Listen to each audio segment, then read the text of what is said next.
is that cable, pack cable. The next line is our CIP line, and it's for apparatus replacement.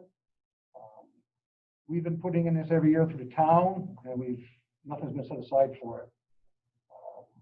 We have a truck downstairs that's 2001, and its life expectancy is getting close to the end. We're starting to have a lot of problems with it, electrical problems. We've had to put a new camshaft in it. This summer we put a new fuel tank in it. That was $8,000. The camshaft was a couple of years ago. That was $7,000. Had numerous wiring issues with it, and the budget for that is $1 million. So over the 5, you know, we're hoping to keep 200,000 there every year. And that was never in our budget before, you know, in our operating budget. The next line down is the insurance. We changed insurance carriers. We went from VFIS to McNeil and Company. And it was a $3,000, actually almost a $4,000 difference in price for coverage that's probably a little better for the trucks. We got more of a, we have an online library. The guys are doing their training from online now. So we have so many drills down here during this pandemic. Chief, yes, sir. A quick question about the apparatus replacement CIP money. Yes, sir. So that money, does that money get invested? How does that handle when it's, you know, it's received as part of the budget and then is it invested, or how is it handled? It'll just sit in the fund as how the town does. How does Jason? Yeah, so our CIP is budgeted as part of our general fund, and then any projects that aren't completed within the fiscal year get cycled into the capital non-recurring fund with associated lines for each project. The way this would likely work with you guys is the ordinance that established the fire commission, the town department, allows for any surplus unexpended at the end of the year to cycle into, to be basically revolved for the same purposes for the fire district.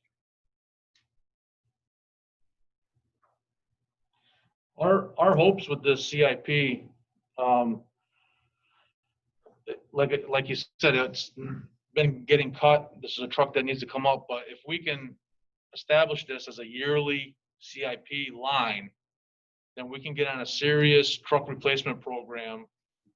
And with the exception of maybe coming back and saying we need to raise it $25,000 or $50,000 because of the price increase, and that 200 won't cover it, we're never really going to be coming back to the town and saying we need a fire truck, we need this, you know, we need to increase the budget so much, because this, as a reoccurring line, we can get on a serious replacement program.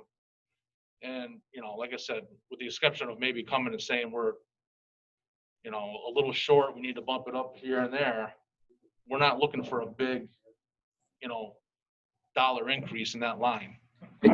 That should carry us quite a ways out, in our opinion. Jay, you can't. I'm sorry, you can't see the virtual participants to call on them. Just a quick question. I fully support this. I actually don't know if it's enough, to be honest. I think as the first budget, we got to start with something based on a replacement plan that Assistant Chief Bancroft just outlined. It makes a lot of sense. I kind of go back to the question that was asked to Jason before, though, that if we're investing this, that it's a dedicated fund for the fire department and this can't be grabbed to the general purpose CIP.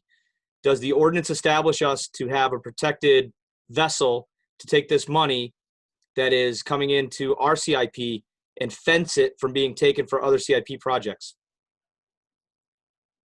Yes, I believe that any money that's voted on the budget by the people within our area is earmarked for us. That can't go to I want Jason to make sure that that's on the record too, so that doesn't go anywhere on it, you know, because I think that was the question, and I couldn't see the person that was asking it. Who asked that question before? It was Ron Masters. Ron Masters asked it. So I just wanted, I couldn't quite understand Jason's answer to that. I don't think that the issue is necessarily with the amount. It's about what happens to it at the town side. It should pick you up over here. Oh, can you hear me, Nick? Yes, he gave you a thumbs up. Okay. So the Board of Finance has or will be establishing a non-general fund that will be solely dedicated for the town fire department. It'll be just like there are other funds that we have. We have a road maintenance fund, we have a Parks and Recreation fund, we have the CNR Fund 8, it used to be called, the Capital Non-Recurring Fund. Those are all town funds that are not in the general fund, and they can't be rated. There's no crossing of those lines. They need to be, they're dedicated. Okay, that helps answer my question. And then I guess the biggest thing would be, does that money go in? I mean, normally you would take in bonds so you're not losing the dollar value over time. But if we put it in today at 200,000 in 5 years, it's not 200,000 if it hasn't been accruing interest or whatever. So, I mean, normally if you bond for things, you could, that's the whole essence of capital improvement is you take the money and you're putting it in today's dollars so that in the future value, it's worth something. Are we losing money by just sticking in a general fund, or how does that work, Jason? We don't invest our CIP money. That's not invested in any interest-bearing fund. No, I'm not saying it is. I'm saying normal money is. Normal CIP, you could bond, you could do other things so that you're not losing pots of money in that as inflation occurs and other things, because the dollar loses money over time, right? Yeah, well, usually. So the way the bonding process works, and I'm not sure if this is what your question is, so stop me if I'm wrong, but the way the bonding process works is we're effectively borrowing the full cost of buying whatever we're buying and then paying it back over a fixed period of time, usually the minimum 5 years, but it's usually longer than that. So I guess I'm not understanding what your question is in terms of, we don't invest any bond funds. We just borrow against our credit. Yeah. Okay. All right. I'm good with, if it's fenced and it sits in a pot and it sits there and then we spend it when we accrue enough to purchase the items that we need, then that's fine. Yeah, it's dedicated. It's your money. Nobody else can read it. Okay. If this budget does pass, then I think the discussion here amongst the chiefs was this is going to be, the first truck's going to be a lease purchase option because we need the truck. I mean, it's starting to cost money down there. You know, no fault to itself. I mean, just the stuff that they use on the streets now for all the other stuff and the wear and tear, it happens. It's a big truck. So, and then as the other trucks come, depending on how far out those replacements fall, there will be bigger, you know, maybe we can buy it outright or it'll be another lease purchase, you know. We'll have to, there'll be different avenues Right. available for you to exactly. use to purchase. Yeah. I understand. All right. Tommy, you want to move on? Yeah, cleaning supplies, that's cleaning supplies. Oh, wait a minute.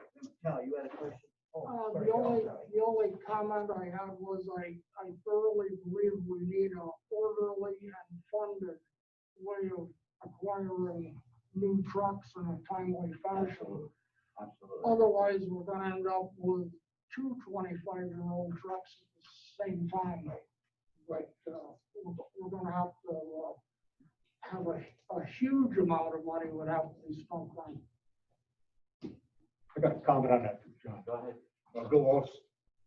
On the capital improvement committee for the last 2 years, we put in $200,000 each year. We thought by now we probably have $600,000. But our treasurer says she want to go bonding. I think that the way the cost of money is now, that if you put $200,000 in now and put that towards the lease purchase, the amount that money you lose due to the cost of buying a truck, you could gain that money because you wouldn't have the loss of income like you have now. If we bought that truck now, we'd put on a lease project and you put $200,000 each year, that's $1 million after 5 years. But if you just take that money, just have it sit around for a bond later on, you're going to lose money because the cost of money is going up every year. Right now, you can get a lease purchase a lot cheaper. So I think we're better off with $200,000 a year now. This is what we used to do years ago. Town used to put money away. We leased a truck for 20 years. That was it. So I think it's a good idea to put the $200,000 away each year in probably a lease purchase. We purchased our truck earlier than 25 years, than 1925. Bill, you just articulated what I was trying to say with the dollar value of money, and you lose money based on how much interest is gained every year. So yeah, if we put this in and we can move forward with a lease purchase, you're making good on that line item, and you're not losing money just by stashing it away. So we give the power back to the chiefs to say, yeah, let's move forward with this, and it's a smart move with the money. All right, Tom, you all set? I'm all set. Go ahead. All right, supplies and equipment, the top line is cleaning supplies, that's cleaning supplies for the firehouse. The next line down is computer equipment and supplies. Went up $1,000 because we need to buy a new laptop and just general maintenance of computers. Getting more and more computers every day in the firehouse. Equipment supplies are just general equipment supplies, is, you know, garden hoses, stuff like that. Next line down is bunker gear. You'll see there's a big increase in that. And before I turn over to Deputy Chief Bancroft, the reason there's a big increase was because the last year's capital improvements, we're under town still. I put in $90,000 for bunker gear. The town gave us $30,000 for this budget. They told me to put the $60,000 in the upcoming budget, which we know that's not going to happen because we're not part of that operation anymore. So what we did, we put an extra $25,000 in per line because we're going to keep it as a line item every year, as opposed to getting these $100,000 every 5 or 6 year increments. It'll be spread over the course of time. Deputy Chief Bancroft explained to you about the gear, how expensive it is, what everything costs, and how we go about the process. Yeah, so a lot of, right now, what we're trying to do is, most everybody has one set of good turnout gear. There are a few members that have 2 sets.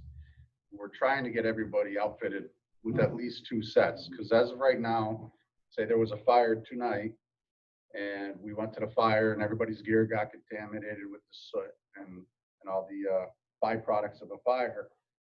In reality, those people are pretty much off the line until they can get their gear washed, dried, and cleaned because of all the carcinogens in it.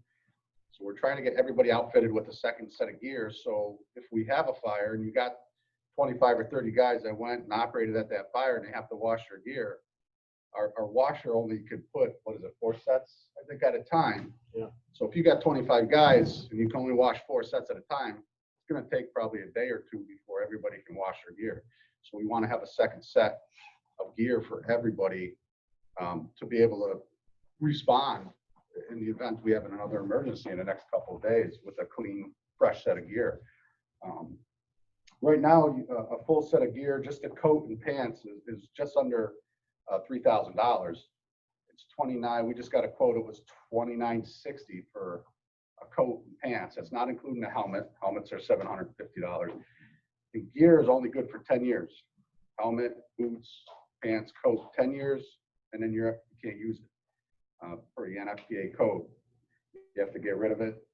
You have to get a new set. So right now, with this money every year, we'd be able to pretty much keep up on the gear that's coming out of date.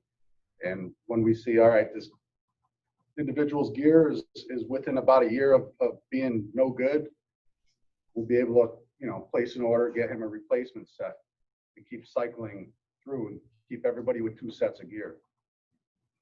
Do you think that the 40,000 would get you up to 2 sets per person? Yeah. Over time. Yeah, 'Cause over not time. everybody's, Not this year. Not like 40,000 won't get us up to par right now, but it'll get us close to, we probably have about half or a little more than half with 2 sets. And then by, next year's budget, if this passes this year, next year we'd have the same amount. Pretty much everybody would have 2 sets. And then we'd have a good surplus of money because, helmets get cracked, they get broken. You got to buy a helmet. Like I said, that's $750 for a helmet alone. So you have some unexpected costs. You go into a fire, your gear gets contaminated with home heating oil. Say they had a ruptured oil tank in the basement. You didn't know when you were fighting a fire. Well, now that gear is contaminated. You send it out to get cleaned, and the manufacturer of the gear says it's no good. You got to throw it out. You got to buy new gear. So we want to make sure we have that surplus in there. If you have those unnecessary, unexpected problems happen, we have the money around to get replacement stuff sent right away. It takes about 8 weeks, 9 weeks to get a set of gear in. Yeah, about 8 weeks, so. It has to be custom fit for the, company has to come down and fit the man. Then it goes from there. So it's Yeah, Bill, It is mandatory too, that it should gear be replaced every 10 years. Every 10 years. We never had that before. This is something new again. Yeah, this So isn't, it's I mean, obvious. even back when I joined in the 90s, it was, all right, let's go in the back room. Yeah, this coat looks like it fits you. Here you go. You're good to go. Not anymore. Gear has to be sized specifically to the individual that's wearing it. So there's no more of the days of going in the back room and finding this. That's okay for the junior members who really can't go into hazardous condition calls. But for the firefighters that are going into hazardous environments, they got to be fitted specifically for the gear that they're wearing, each individual person. Hey, and not to mention the leading, they've all the studies have come out conclusively that cancer among firefighters, one of the leading causes amongst their gear that they're wearing. And this is to the chief's point that, you wear gear that's contaminated, you don't have time to clean it, and it's just going to lead to carcinogens being on you and into your bloodstreams and everything else. So if for the health and safety of our firefighters, it makes sense that this is appropriated.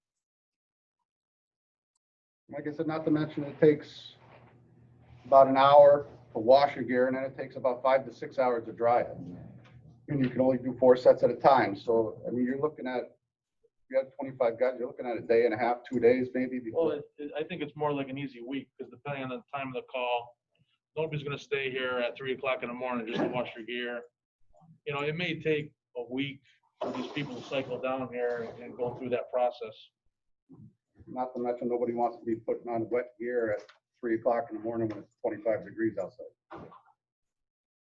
All right, okay, any other questions? All right, Tom, proceed. Okay, next line is hose. That's, every year we have our hose tested. Every year we lose a couple of lengths. Hose, we lose hose and fire. It's not losing it. It gets torn, it gets punctured, it gets run over. It doesn't pass. So that's just our annual, just keep up what we have on the shelves now. Medical supplies, that's pretty much self-explanatory. That's all medical calls, just to keep that going. Our next whole section is testing. And these are all the mandatory tests. We have to have all this stuff done every year. The ladder testing, they test all the ladders in the fire station. Hose testing, every length of hose in the firehouse is tested so much per foot. We do that with Warehouse Point, so we keep the cost down as much as we can. We let our test for Warehouse Point, keep the cost down. The air compressor testing is for our breathing air. 4 times a year you have to have the air sampled, and once a year the machine has to be certified. That's what that's all for. AMCIS testing is our rescue tools. They need to be tested every year. The jaws, the cutters, the rams, pumps, the hoses, everything needs to be tested and certified. Flow testing is for the air packs, which is a mandatory. They have to be tested every year, all the packs. Fire extinguishers have to be tested every year or checked every year. Then the mass fit test calibration. Every year, the guys have to go have their face mask and their N95 mask fit tested. The machine needs to be calibrated every year and cleaned. Tom, I have a question. Go ahead. Just to back you up a little bit on your medical supplies, does that include your N95 mask? That includes everything we use for medical, our oxygen, masks, gloves, gowns, shields, anything the guys use in a medical call. Okay, now, are we projecting that this pandemic situation with the masks and the protective clothing is gonna go on for a while? I mean, do you have enough in there for us to get through another year? Well, what's been good so far is government reimbursing the town for medical supplies. The town, I talked to Tricia today, the town this year is reimbursing us back. So we're stockpiling up on stuff to have. Yeah, I saw that in your letter there, Jason, to the town on that. So that's happening now. So you're good with that? Some of the stuff, like Jimmy ordered gloves the other day, they may not be here for 3 months or 4 months because everything is backlogged, so. So we need to have enough in supply, so if we can't get stuff for 3 or 4 months, we have enough. So as far as that amount, we should be good. Okay, I'm sorry, go ahead. That's good, thank you. Hey, Chief, there's somebody on the Zoom call, Annie, I don't know who that is, but it keeps taking the screen away from us. So if Annie, if you could mute yours, please. Thank you. She's mute, or he's muted now. Okay, yep, I saw that, yeah. thank you. Did they have a question? Is that why they unmuted? Well, there's no public participation right now, so there shouldn't Oh, be. that's true. Sorry. You good on the testing? Yes. Okay, SCBA, that's our breathing apparatus. Mass, for $350 a piece, I believe, Jim. Yeah. And in the course of a year, we go through 3 or 4 masks, or a new member comes in, needs a new mask. That's just general repairs to the packs. Hydro testing, the bottles have to be tested every 5 years. And it's, I don't know, but it's not a lot of money. Other is just general repair. Like you see here, we had $2,775 for purchase of 4 escape bottles. The bottles are around almost $1,000 a piece to replace the whole bottles. And they're only good for 15 years. We had to replace it. Down the road from now, we're going to have to replace the big bottles, which are the same price. They're good for 15 years. You got to throw them away.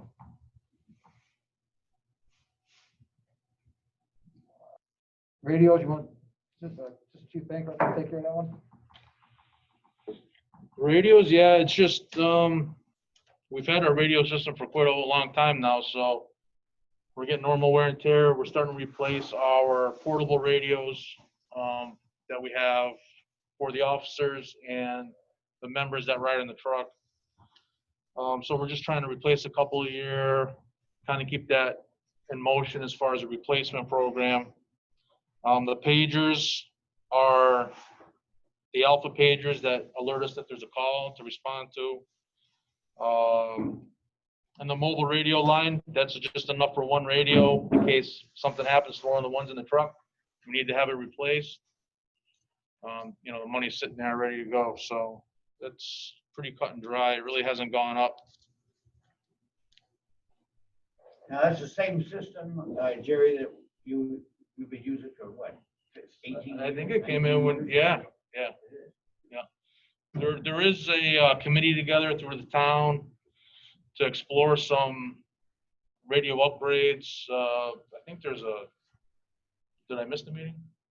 There's supposed to be a meeting coming up, I think. No, there was an RFP feedback deadline, which was Friday. Okay, so, but there's some talks, you know, the state of Connecticut's got a radio system out there, but we're not sure how that's gonna benefit us, even if at all, but, we're looking at the next step of upgrading the system. But that's gonna be, I don't see that in the very near future, but it's coming. We're in talks, trying to be proactive on that. What is their useful life? The radio, what's the useful life? I don't remember, I mean, Ed Andy and all them put that together, but, I mean, for the most part, the radio should last you. I mean, if they're taken care of, but there's some things that sometimes they get run over, sometimes they get lost, you know, damage in a fire, you get cord ripped off, you got to replace a mic. I mean, just stuff happens, you know. Hey, I got a question real quick on the SCBA line, on the masks. I know some departments are looking at the Scott SCBA that's integrated with the ticks, with the heat sensors. Has anybody, I know, Tommy, we had talked about it a while back. Is that in this line at all to get one and test it out? No, I don't believe it is. Okay. And to be honest with you, I don't believe that's not integrated into the face piece. Yeah, I actually, Jim, is that Jimmy? Yeah. Yeah, we saw him when we were out at in Windsor Locks when we were doing the testing out at Bradley. Some of the departments had a couple of them. They showed us they're actually integrated right into the face piece. You look down your nose and you have a thermal image of what's out there. It's pretty slick gear. If it's not in the budget, that's fine. It's just something to look at. I think maybe getting one and testing it would be, you know, something to look at this year. If the money needs to be in there by the time we approve the budget at the next meeting, just to see how much one of those masks are wouldn't be a bad thing Getting to. one pack or just one mask? What's that? Just getting one mask?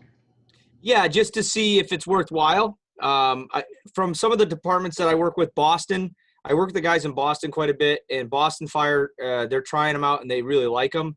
I mean, the only problem with that is that you run into the issue of the fit test factor. So Yep. if you buy one mask, say it's an extra large, and it only fits 2 or 3 guys because everybody else is a large, you know what I'm saying? Yep. And again, I don't know.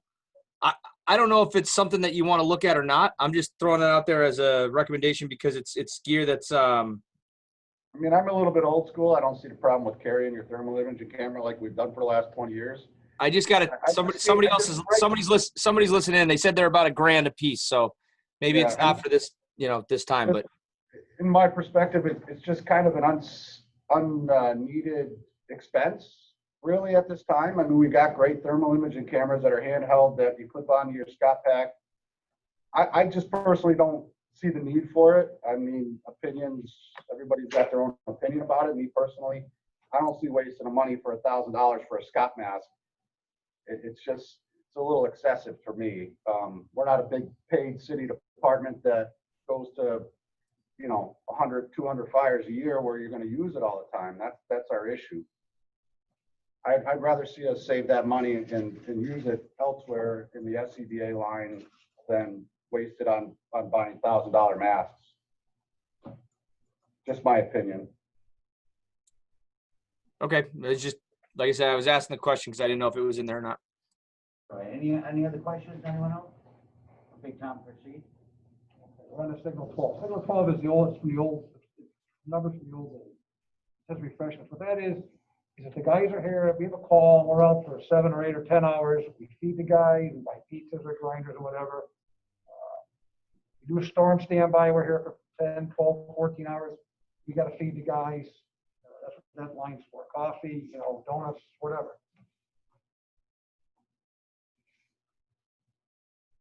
Next line is uniforms. That's our company uniforms. That's the part-time staff uniforms. The guys that work during the day uniforms. We have job shirts for the guys that work nights. That's our, to buy a uniform now is almost $500. It's not like, everything's going up.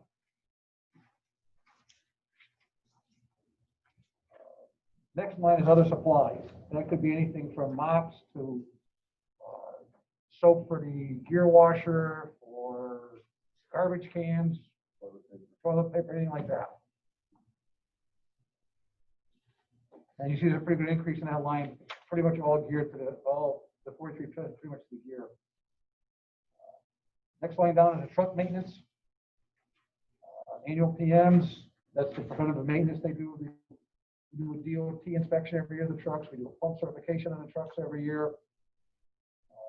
And in that, it's kind of hard to separate the repairs from the annual truck PMs, because the truck goes in for DOT inspection and they find a bunch of stuff wrong with it, or small stuff wrong with it, or whatever. They'll fix it right then and they'll just be part of the whole bill. So it's kind of hard to separate. That's what we did. We took an average of the over the last couple of years of what the PMs have been costing us, and that's about where it is. And then the truck repairs are tires or batteries or fuel tanks or stuff like that.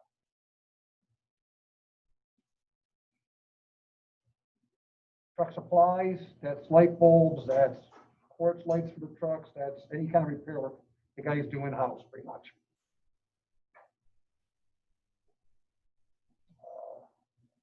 Fuel is pretty much self-explanatory there. Gas, diesel, tool fuel.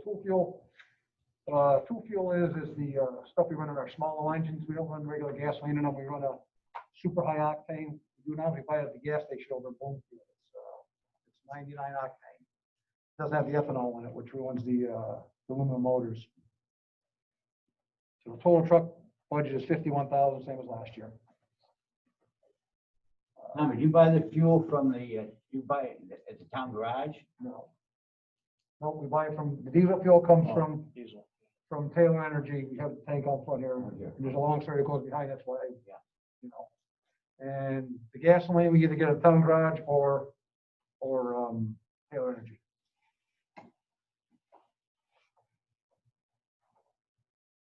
Next line down, we call it our dues and fees, that's under training.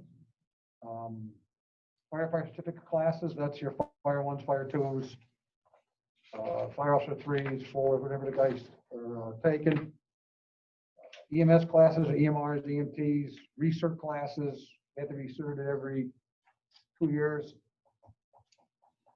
And then professional development. We usually send a guy out for training out of state for more advanced classes on the chief level. Other training is if we host a class, or if we get a burn tower or burn trailer here, or we go over to fire school, or over to Bradley Field for a training class like we did this past fall with the state. That's what that all comes out of. Or we go over to Ellington or Enfield and train with them. Next one down is fees. Town and county fees. As you can see, has never been in our budget before. The town selectmen have already put that in their budget. That's our dispatching fees. Town and county for our dispatching. Where else Point has it in the ambulance also. So it's for the whole. This is just ours, but there's a whole town. thing. And it's so much per person in our per capita. So I think there's 6,900 people on the Brook side. It's times $3.10. That's how they come up with this number. Plus, there's a couple of little fees that go along with it. But this number was formerly in the town budget. How about, yes, yep.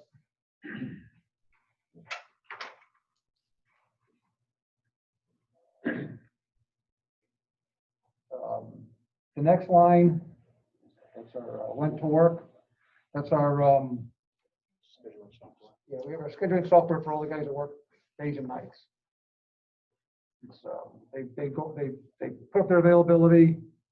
It comes in, Jerry takes them, breaks them up, and puts them on getting what shifts at what days, what nights.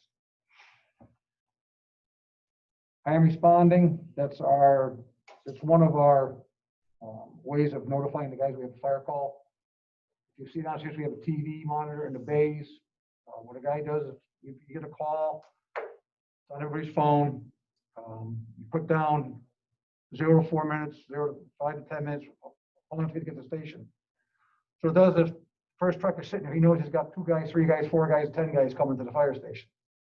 Or the chief officer at the scene will say, I got 10 guys coming to the firehouse, I know I got 2 trucks coming. As opposed to guessing if anybody's gonna show up or not. Firehouse software, that's where we do our reports. Jerry, why don't you explain what's going on with that? So Firehouse software, yeah, they got bought out by ESO, which is another fire reporting. They're also in the EMS reporting and stuff like that. So they're no longer going to be supporting the Firehouse software that we've been running for the last however many, 10, 12 years, whatever it is. So that's the upgrade and go with this new system. We're hoping that we're gonna be able to, in the TN dues, it goes hand in hand with this because that's a cost of setting it up in the CAD system at TN, and then there's an annual fee. And the more people through town and county dispatch that jump on this, the cheaper it'll be. But we really don't have any other recourse other than upgrade our system or go with something that absolutely nobody's familiar with. They've been good. Some of the people that work on the ambulance use ESO already. They say it's good software, easy to use. They speak highly of it, so that's why we're upgrading that, and that's going to be the cost to move over to that sometime between now and the beginning of the next fiscal year.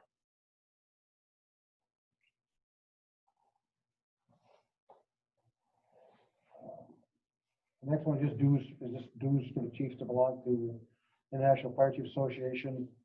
Next one is the Connecticut Fire Chief dues, New England Fire Chief dues, State of Connecticut firefighter dues, and the Connecticut corporation dues. That's a total budget there of $44,830, increase of 30%, which $23,000 of it is town and county, which were never in our budget before. next line down is a salary part-time. Part-time firefighters. It's $127,000 this year, but we're underfunded this year because the way the budget went through last year. It's about $16,000 underfunded this year. So we're gonna have a problem in the next few months. We're gonna have to do something with the town to help us out for that. That's because when they voted the budget through, was that the way the governor wanted it done, and it just kind of went through that way. But the 190 is for, we do 5 shifts with 3 men during a week, Monday through Friday. They run, they start at 7, 8, 9, they work 3, 4 to 5. So there's 3 8-hour shifts staggered. And then at night, there's Friday night, Saturday night, we have 2 on each shift from 10 o'clock to 6 o'clock in the morning. Friday night, Saturday night. What we're hoping to do is increase it by 3 more nights. So we'll cover to 5, we'll have a total of 5 nights during the week with 2 guys on it.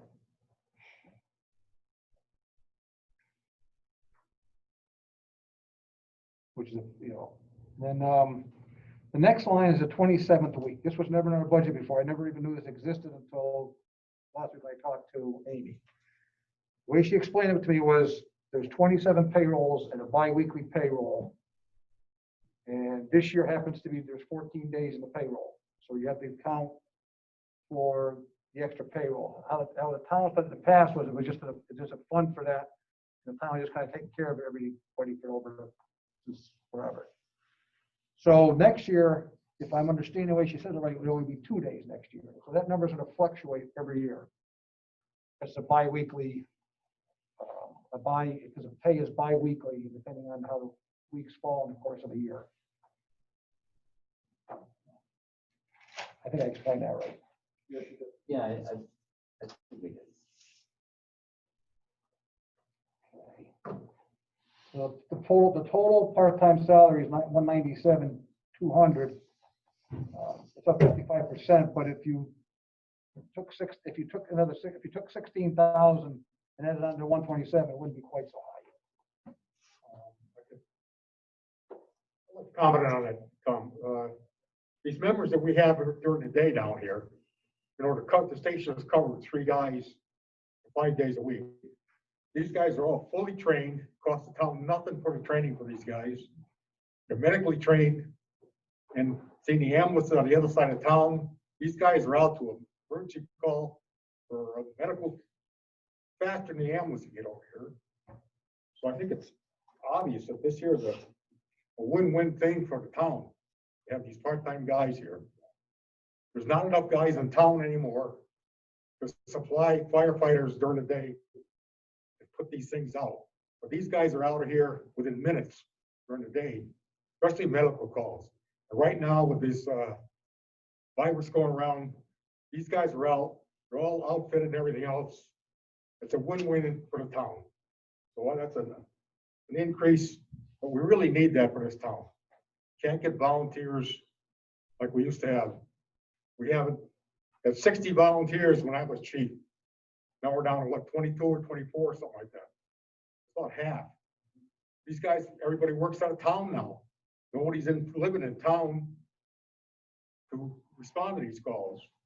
So it's a really a cost saving to the town. You had a full-time firefighter here, $45,000 to $50,000 a year if you pay them guys. That's probably 4 guys. That's it. But here we got all these guys, they're fully trained. It costs the town nothing for their training. So it's a win-win. Cal, you have something to say? I'd just like to add to that by saying there's at least 3 times this year at working structure fires, having those paid guys has made all the difference in the world. Those guys are right out the door, and if they had to wait for somebody to come from wherever to drive the truck, it would have made a big difference in the results. I'd just like to say too, it's not just the daytime guys, but nighttime too. Soon after we started nighttime shifts, we had a pretty good fire up in Mill Pond, and because those 2 paid staff were here already, they only really needed to wait for 2 more guys before they got that truck out, rather than waiting for 4 other guys. It cut the response time down drastically, and they were able to, get a line in place and knock the fire down very quickly and save a lot of money property-wise. So, it's more than just the daytime, guys. It's beneficial at night too. When you don't have to wait so long for a full crew to get on that truck, especially if somebody's, trapped in a building, it's, going to get your price twofold from that. Hey, this is Nick. I think it's clear by the comments of the we have 2 of the 3 former chiefs sitting on my screen. I can see, the nature of the volunteer fire service has changed dramatically in the last 10 to 15 years, in that you have a lot less volunteerism, and you rely upon the backbone of a semi-professional force to make sure that you have the response that's adequate to cover your town. And we're seeing that. But I did talk to Tommy, and I talked to Jerry. I talked to Jay a little bit about this. And I think one of the things that is important for us to recognize is the nature of this change, and to be ahead of that change. And as we go into what is now defined by the NFPA as a combination department, where you have a paid staff and you have a volunteer staff, that we also cover that paid staff appropriately. And I think from a supervisory standpoint, we're doing a very, very good job. And I want to give credit to the fire department leadership in doing the good job in covering that. I do, however, think that down the road, that combination paid staff could present itself a supervisory challenge with the number of people that we have right now. I think we're about 14 or 15 part-time paid staff, and we do not have a dedicated full-time supervisor. So I think it's important to recognize, and I don't know if now is the time to look at this from a budgetary standpoint, but I think it's important to recognize strategically that in a couple of years, it's foreseeable that you might need one person to be down there on a consistent basis to manage the combination department nature, which is the part-time paid staff. So I would just open that up to the commission discussion to look at and think about and say it's worthwhile to consider. Maybe now's not the time, but look at maybe putting that in the budget and seeing if it's worthwhile to look at. Again, I know that the Chiefs probably, don't think that right now is the time to add it. My long-term concern would be that if we don't add somebody now to this budget and the taxpayers see this and we make a budget change down the road, it might be met with resistance because they don't understand the nature of why we're changing. Whereas now this is a completely new budget and we should build it. I look at that field of dreams, build it and they'll come. So I don't know if anybody's got any questions about that, but that's just the way I think about it. Yeah, Nick, you had some numbers on that. What were your proposed numbers? So the numbers aren't exactly straight line, but if you consider that if you were to add a full-time employee with a competitive wage, $55,000 to $65,000, maybe a little bit more, maybe a little bit less, you'd have to look at the exact numbers. And then the associated workers' comp, payroll taxes, and other things that come with that, you'd be looking around $115,000 a year. However, there would be a reduction in the part-time staff because that would remove one person from the part-time staff Monday through Friday. So instead of employing 2 part-time staff, you'd have 2 part-time, 1 full-time. So I think those are numbers that we'd have to maybe consider at the next meeting. I don't know that the numbers are readily concisely available. And I don't know if that's where we want to go, but I think it's worth, and it merits the discussion now if we want to look strategically at the long term. I mean, we talk strategically about fire apparatus. We want to replace things in a 5-year plan. I think we also need to look strategically at our human capital so that we're making the best of the situation so that we're postured for long-term success. So that's just my thoughts on it. I've been pretty clear with the fire chiefs on it, and I don't know that they agree, but I want to make sure that you guys know where I stand on it. So that's all. I appreciate your comments. I'm not sure if right now is the time, but I would rather see, in addition to the 3 guys personally, in my opinion, And if nothing else, that supervisor becomes an incident commander right off the bat, and you still have 3 guys on a truck, and he can make tactical decisions, call for additional help if warranted, or cancel the help that's coming if it's not warranted, rather than, having people scream to a call that isn't as serious as what maybe normally dispatched. So that would be the only thing I would disagree with, would be to make him a third on that staff during the week. But that's just my opinion. I think the guys we got down there now as part-time staff, we've got chiefs, lieutenants, one of the departments. These guys are really supervised by themselves. They know what's going on. They know how to get to a fire. And a few guys that come down and help those guys out during the day, these guys are, they're fully trained. They're not just regular firefighters. They're officers in a lot of the other departments. They know how to start a fire. I know how to put out a fire, know how to take care of the whole works. They know how to supervise people. They're fully trained. That's what I get. I don't think we need some guy down there right now to try to supervise these guys. They're already supervised by themselves. Yeah, and just my addition to that would be, even if one of the chiefs is around, we're not looking at them, that would be an addition to the crew to be able to perform the duties they need. There's all kinds of statistics in NFPA as to how many people you should have on a scene for a fire. We try to do the best we can with mutual aid agreements from surrounding towns to try and get those numbers to the scene. But there's a lot of things, and even if there was a chief around during the day, that guy could be part of that crew, stretching a line, helping them out as an additional set of hands too. So I would see that supervisor doing a role that one of the chiefs would do if, maybe somebody gets hurt, somebody's at work, it's not always guaranteed that one of us is around. Otherwise, I would agree with you there. I definitely think we need at some point to put more money in there. Personally, I'd like to see at least 4 part-timers down here during the day. I mean, as it is right now, 3 guys, you get a fire, you leave. One of the guys is driving, all right? The other guy's got to grab a fire hydrant somewhere if you're laying a line in to a building.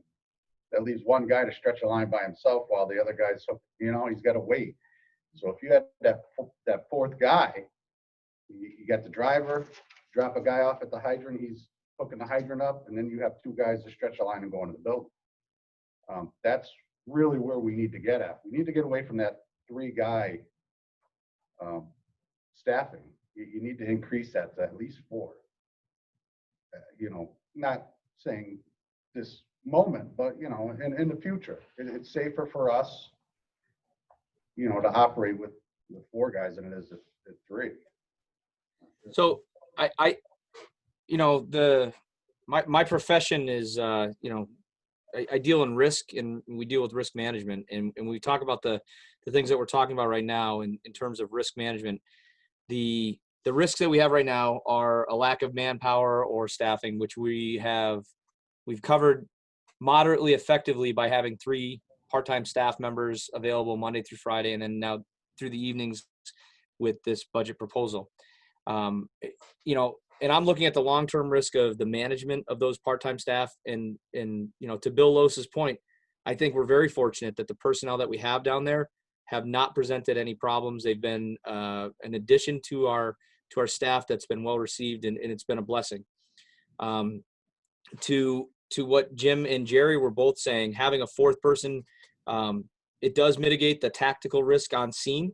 It mitigates that operational risk. And I do think that it could potentially help serve a long-term strategic risk of potential problems that could come with managing and increasing part-time staff. Again, now the opposite risk is whether or not our voters would see that number and think it's unwieldy or not reasonable. At this point, I would rather see what the number looks like and consider it at our next meeting as a Board of Commissioners, and make a decision as whether or not we want to have it in the budget. And if it makes sense to have it in the budget, our voters feel that it doesn't, sufficiently pass their requirements and they vote it down, then it could be removed without a huge operational or tactical risk.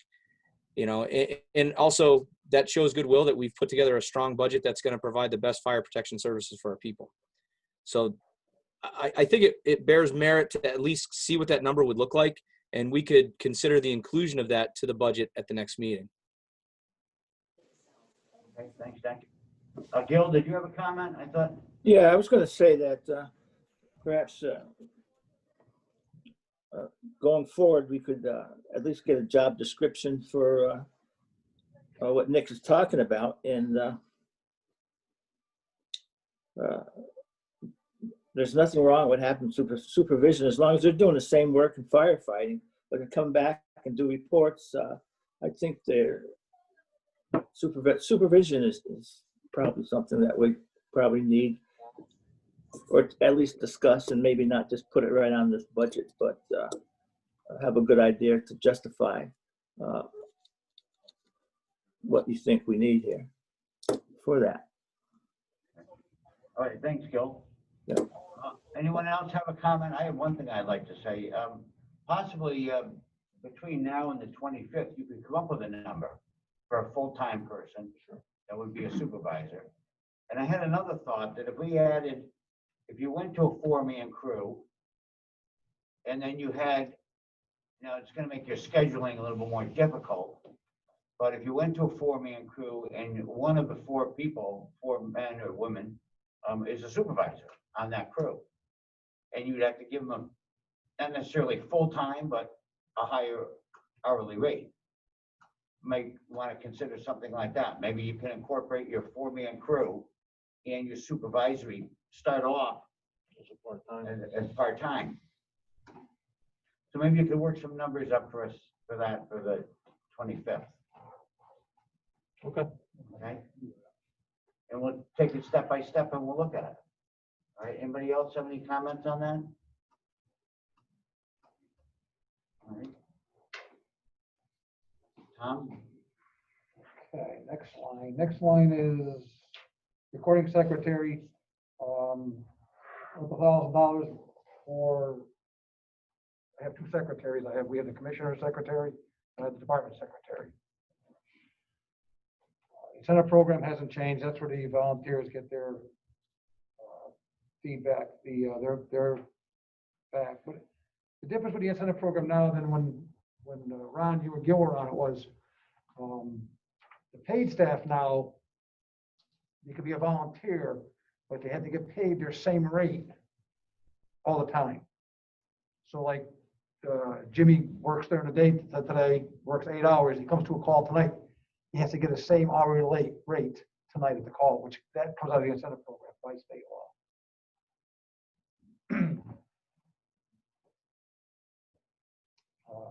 Payroll taxes, 25,000. We've never had those in our budget. What we did there is we took the total number of incentive and the part-time staff and just did this, I think it's 6.5 or 7.5% is what the state is. Workman's comp, that was the number that Amy gave me, which was never in our budget before. The annuity, we're finally vested in it. So we cut it back $10,000 as opposed to putting 30 in every year.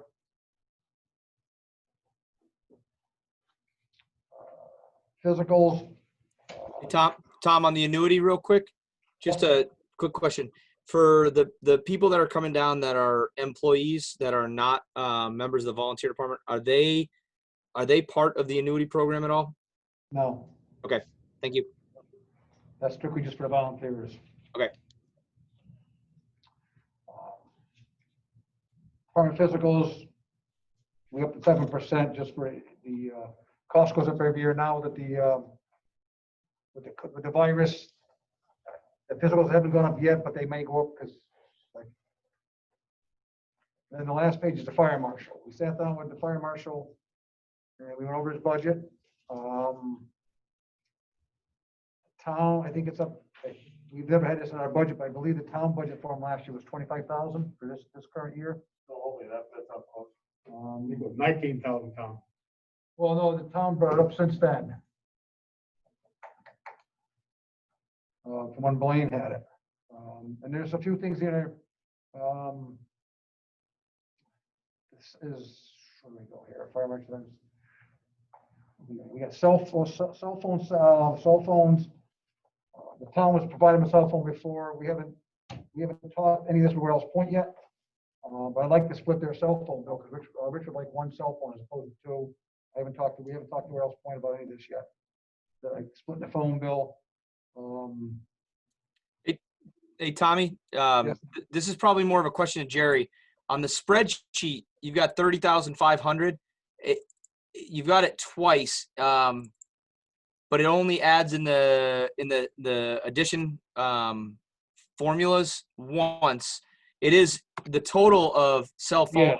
Yeah. Okay. It's just 30. It's Yeah, not, right, Yep. yeah, we were looking at there, that 30,000 column should be above the rest of this. This is, it looks like it got all bumped down one row. Yep. That's fine. I just want to make sure that it wasn't a duplicate from the numbers. It's not. It looks like it to anybody looking at the papers. It could be.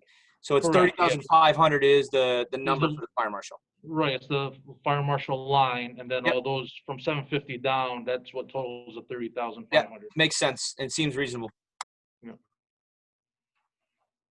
I'll try to make that correction, thanks.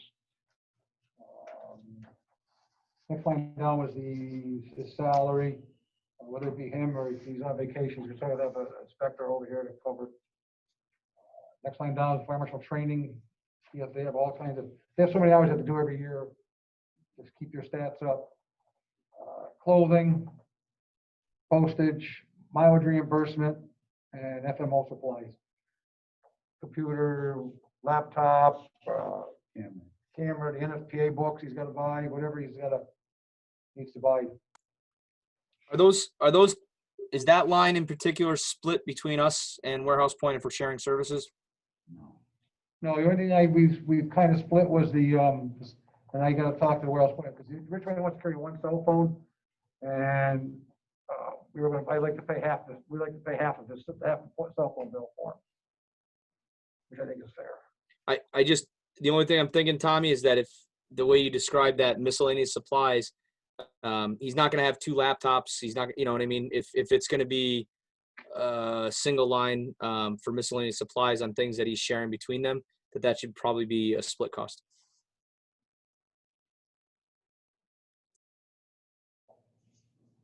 Well, that's fine.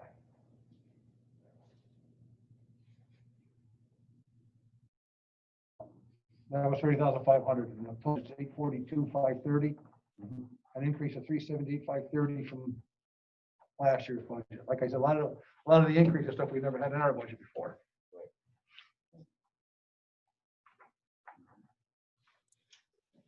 Jay, I think what Tom just said there, that a lot of these items have never been in our budget before.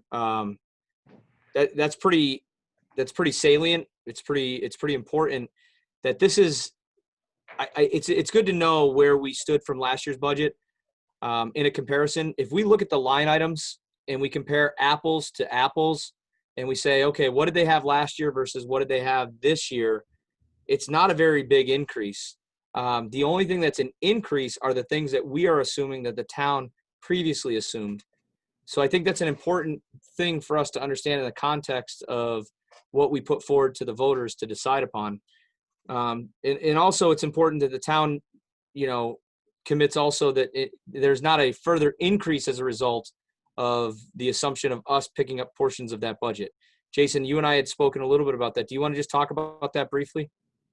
Yeah, only to say that our intentions when we put the ordinance forward in the fall, as far as I'm concerned, remain unchanged. That we're not going to look to repurpose the money that's coming out for the Brook Fire Department for other things. We're looking to actually remove that from the budget. And so the way I plan to illustrate that is when I put my budget forward to the Board of Selectmen in a month, the full funding for the Brook Fire Department will still be in that and will remain in that through the Selectmen's workshop process until just prior to us forwarding that to the Board of Finance when it'll be taken out, is what I'm going to ask my board to do. That way, it will be demonstrable that this amount was budgeted for Broadbrook in the past, and we are now taking that amount out. I know that there was some unhappiness when Warehouse Point separated from the budget, that money seemed to be reapportioned other places. And I'm trying to make sure that it's very clear that we are not doing that in this case. That's what my recommendation to the selectmen will be. And then if they go along with that, that would also be what my recommendation to the Board of Finance would be. Basically lay a chip down so you could indicate how much was previously spent on this agency and then remove the chip prior to passing.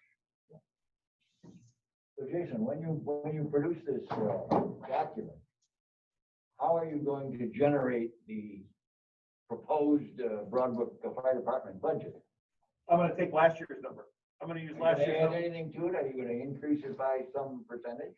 No, because that's not what's coming out of the budget. What's coming out of the budget is last year's number. Anything above that is what you guys would decide to do through your workshop process. So I don't know what your, offhand, I don't know what your budget was last year. Was it like 500 and 500? Last year's budget was $464,000 with the So what I line. would do is take the $465,000 plus those other expenses that Amy and Chief Arcari identified, combine those into a fire service cost and then remove them.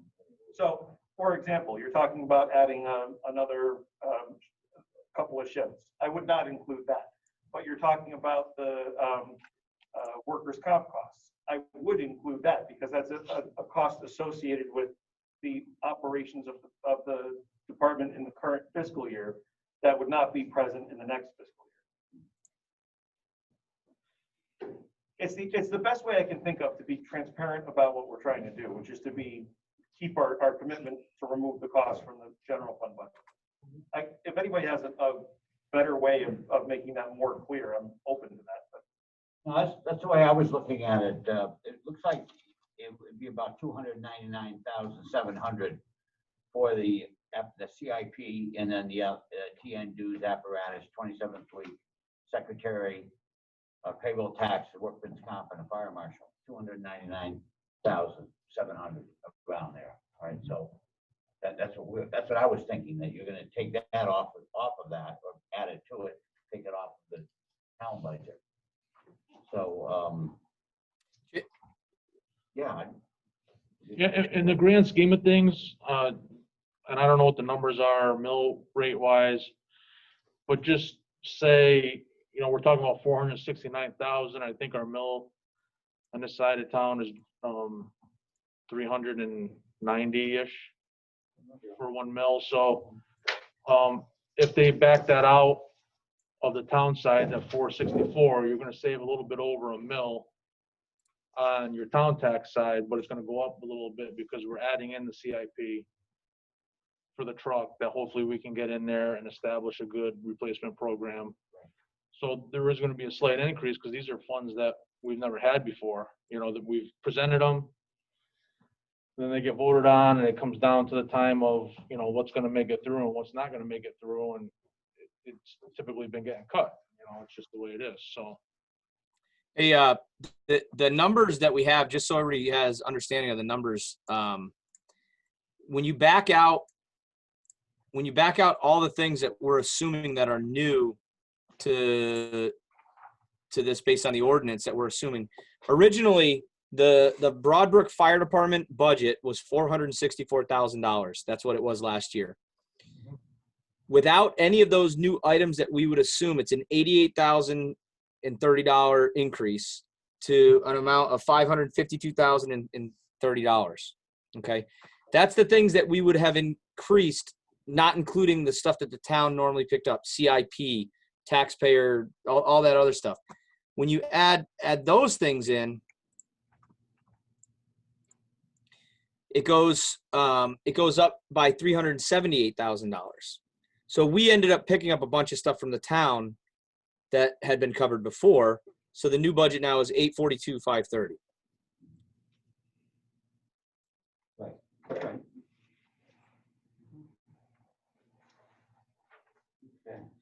So it just looks like a much bigger increase because of those things. But it was a smart, I think it's a smart budget and a smart proposal from the chiefs and the board of directors at the Brook Fire Department. So, I think it makes sense. Can I just throw in something, just because I don't want this to become back without it being addressed early? The 200,000 or so in capital expenditures, you really can't necessarily say that that's money that would have been spent on the Brook Fire Department. So when I was talking about those numbers that I'm pulling out of my budget, Can't figure that out. we spend $1 million on capital projects every year, townwide. How that's spent gets decided after the budget is adopted based on what's available. So it's not just because there's $200,000 that's going in for CIP purposes in this budget does not equal 200,000 coming out of the town budget, because I don't know that. That's future forecasting that we. Well, that's definitely an addition, that's where the largest sum of this addition is gonna come from, because we need to get on a replacement program and. I get why you're trying to do it. Yeah, I'm not yeah. making Well, fun of it. I'm glad you I want to clarified make sure that. that it's Yeah. clear that I'm not spending 800,000 now on capital projects. It's still going to be that $1 million mark, because once that comes out of the budget, we can never put it back.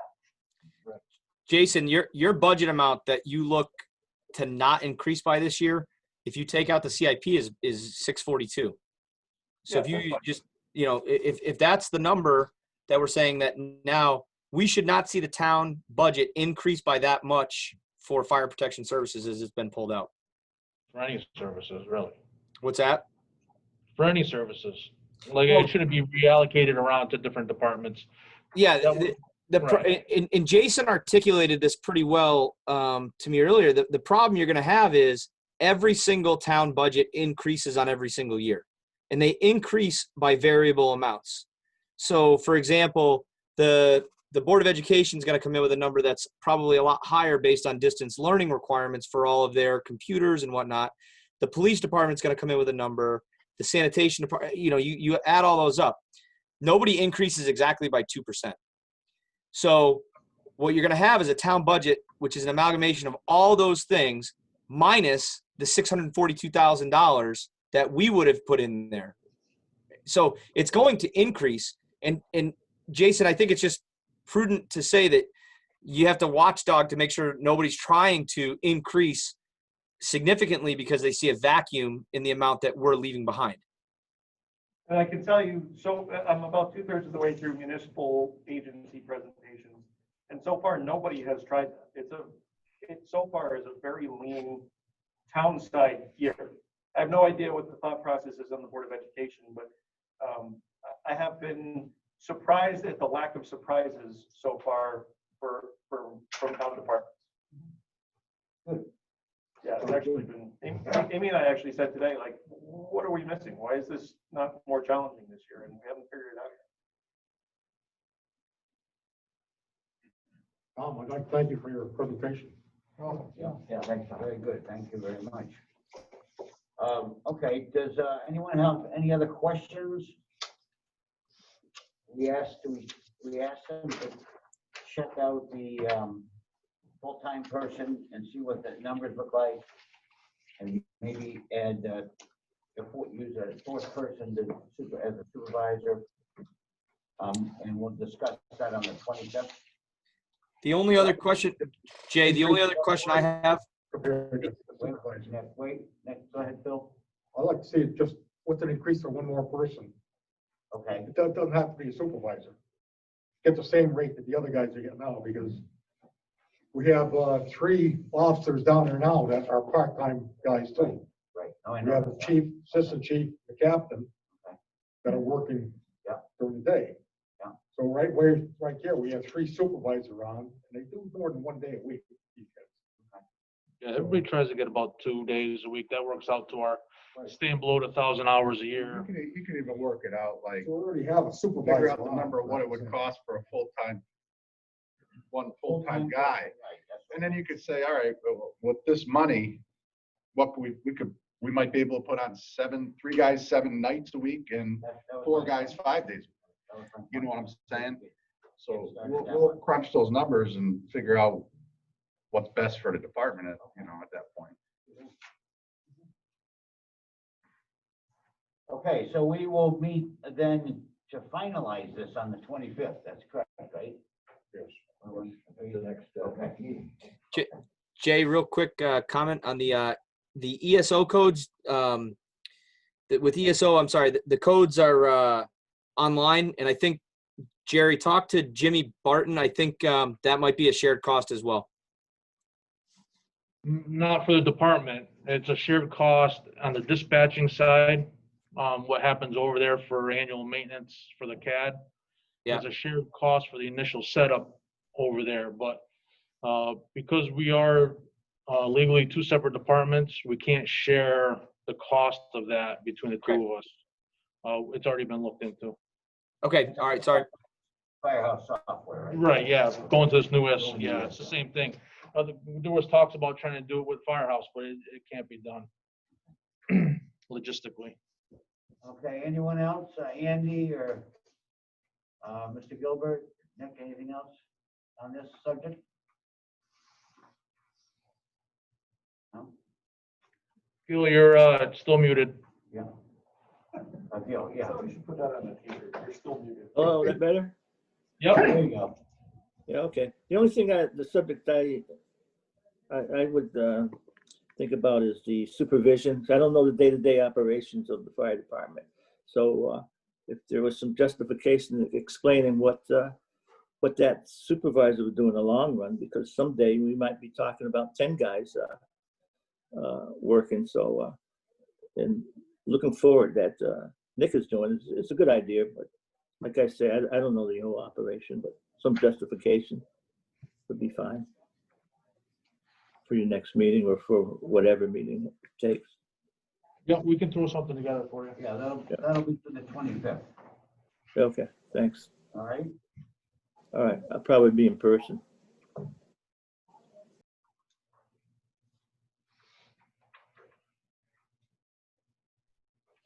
Okay, so the next, we all set with this? Anyone else have any questions, comments? Jay, do we need to cover real quick, based on this current budget, what the Word document that was also given by the fire department, just as an understanding what this means in terms of a proposed mill rate? Oh, that was this page 2 here? Yeah. Well, I think we'll know better once we put the whole budget together. Yeah, those numbers may need to be reworked now based on what you guys want to see as But far as the additional staff, but Yeah, this gives us a starting point to understanding that, you're looking at an increase. Well, it's not an increase, it's a new tax, between $300 to $700 based on your home value. If you're in the higher assessed value, it's going to be around that 700. If you're in a lower assessed value, say 150,000, you're looking at 330 based on the current budget numbers. Yeah, that was the second page that they passed out. I just think I think this was good work by the chiefs to put this out there, so we have an understanding that it's not just a budget, that there's a taxpayer impact. So thank you guys for that. Thank you very much. Good. Well, I get one comment. There are other towns around that have these districts that tax rates are. And I know my son lives up in Shaker Pines up there. His mill rate is 3 mills for the fire department up there. So that's basically what the other towns up in Enfield are paying. You got 5 districts up there, and they're all paying around 3 mills for fire protection. it's in my opinion, as talking as a taxpayer and not a fire chief, I mean, I pay taxes too, and nobody wants to see additional taxes, but I also know the unfortunate things that can happen during a fire, and I would much rather have somebody coming than not knowing if somebody's coming. We do take in some people, but we lose just as many people over the year, and trying to, it's a huge commitment to these people, and everybody's getting pulled in 100 different directions, and